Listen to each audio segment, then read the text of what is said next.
صباح الخير، شلونكم عيني؟ اليوم فيديو جديد. اليوم الأحد 4 شهر 5، جولة بحديقة الخارجية. وخلينا نشوف الياسمين الأزرق اليوم ايش قد حلو مفتح، والجهنمية تخبل. يلا وياي شوفوا عيوني، هذا الياسمين الأزرق نبتة دائمية، باعوا كثافة التزهير، خضارها يخبل. هاي زارعها بحديقتي، بس وين جاية؟ على باب الجيران. حلوة مو هيجي؟ حلوة، الجيران يفتح بابه يلقى ورد، والحمد لله. وهاي الختمة أتمنى تزرعوها بكل ألوانها.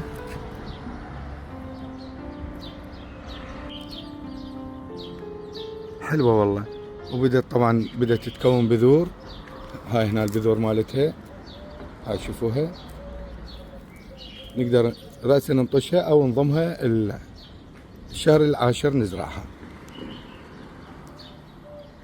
الجهنمية روعة والله، أتمنى الكل يزرعوها. باب الحوش شمحلاتها هم جمالية وهم مظلة فوق الباب، يعني أقدر هنا أوقف براحتي، لا شمس تحرقني. عيني شي حلو والله. هنا هسه باردة والله. أتمنى تجون تشوفون، يعني توقفون هنا وتشوفون البرودة. فكرة حلوة للنبات العنكبوت. سويت له هاي الأقواس للأفراخ مالته. إن شاء الله هذني هم أسويهن. عجبك تزرع شجرة دائمية وقابلة للتقليم والتشكيل، يعني تسوي بها أشكال هندسية، ازرع شجرة الفيكس. حلوة تخبل. وتقدر تزرع ياس عراقي بعد، يعني هم كلش حلو. وهذا نبات السياج، ياسمين زفر، اسمه مقزز بس شكله يخبل. طبعا يراد له تقليم، يمكن اليوم اذا صار لي مجال اهجم عليه اقلمه. الجاكرندا ما شاء الله، باع الورد مالته هذا ازرق، حلوه. وهاي شجرة البيزيا، فد 50 فختاية نايمة فوق.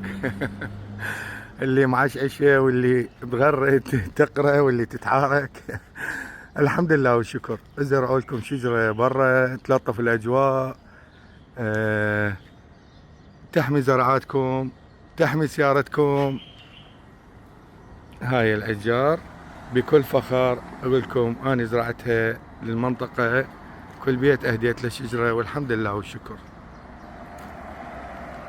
يا رب إن شاء الله دا تستمتعون ودا تستفادون بهاي المقاطع اللي دا أنزلها، وسووا مشاركات حتى تعمل فائدة للكل.